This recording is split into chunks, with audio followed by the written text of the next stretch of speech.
to support a short independent exercise to look at a formal process, and I'll make sure that the Secretary of State for Northern Ireland keeps her updated. Rishi Sunak. Mr. Speaker, prostate cancer is now our country's most common cancer, and yet there is no national screening programme. We made progress towards this in government, but yet there is more to do, which is why I'm delighted to have joined Prostate Cancer Research, the charity, as an ambassador. I'm grateful to the Health Secretary for his engagement thus far, and could I ask the Prime Minister to ensure that we do have a targeted national screening programme for the most at-risk groups of prostate cancer, so that we can not only save the NHS money, make progress towards the government's early diagnosis targets, but most crucially, save thousands of lives. Prime Minister.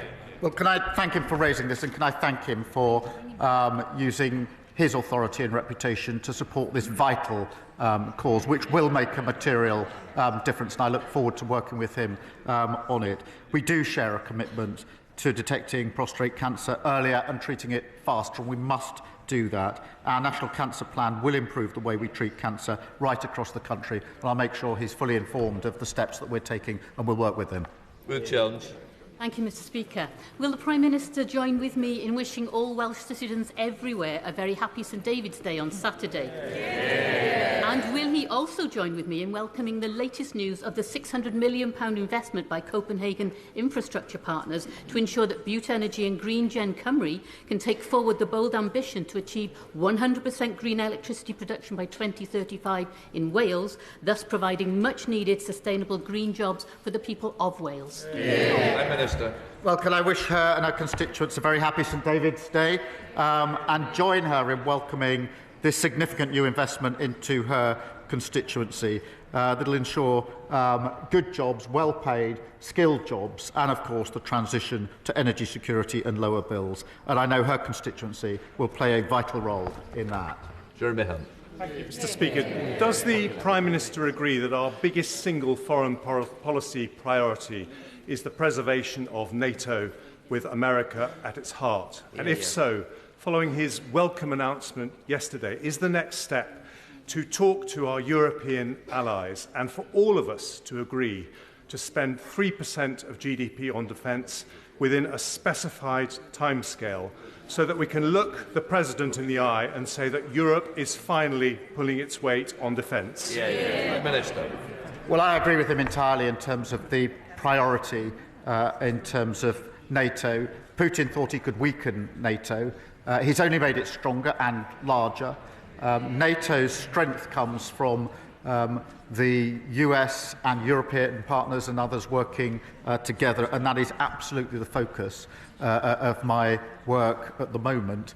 It is right, as he says, that European countries, including the United Kingdom, do need to do more on capability, on coordination, and on defence spend. That must be not seen as a project separate to NATO, but part of an essential project that ensures that NATO is there for decades and decades to come, preserving the peace, just as it has been for 75 years. Final question, Newman Steinbeck. Mr. Speaker, the Grangemouth refinery closure has loomed over central Scotland since Petronas's announcement in November 2023. 2 weeks ago, Scottish Labour colleagues and I met with the National Wealth Fund to make the case for investment in Grangemouth. I strongly welcome the exceptional commitment this Labour government has shown in Grangemouth by committing £200 million from the National Wealth Fund. Can I ask the Prime Minister what steps the government will be taking to secure permanent, good jobs at Grangemouth? Well, can I thank him for being such a great champion for Scotland and his constituency? Mr. Speaker, Grangemouth is really important to communities in Scotland, to the economy in Scotland. It's not a charity case. It's got incredible potential, huge opportunity, and that's why at the weekend I was very pleased to announce £200 million from the National Wealth Fund to incentivise private investment. That, of course, Mr. Speaker, follows £100 million in the growth deal that we announced earlier. This is about jobs for decades to come in Grangemouth. It's a really exciting opportunity, and we intend to seize it. I hope His Presidency of the Assembly of North Macedonia, His Excellency Mr Afrim Gasha, enjoyed questions. Right, that completes PMQs.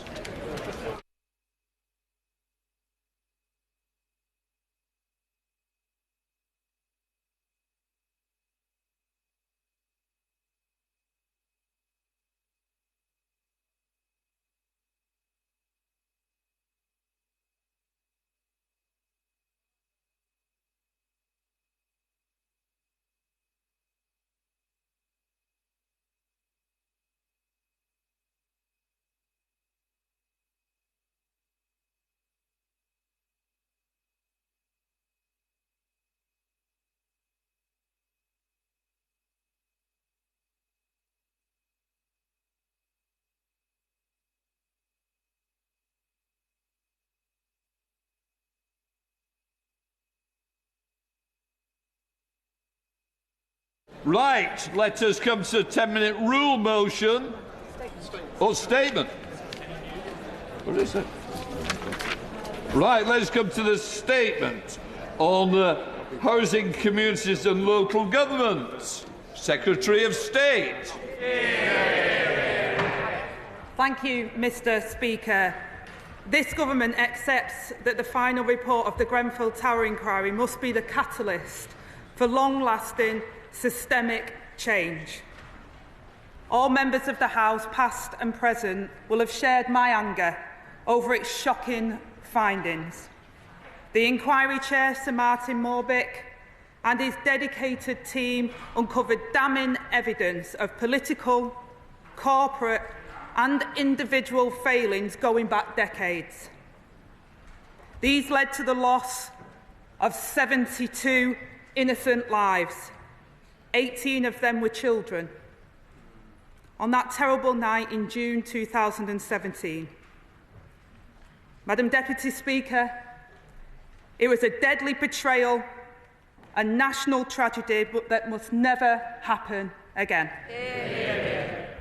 I will repeat today what the Prime Minister said in September.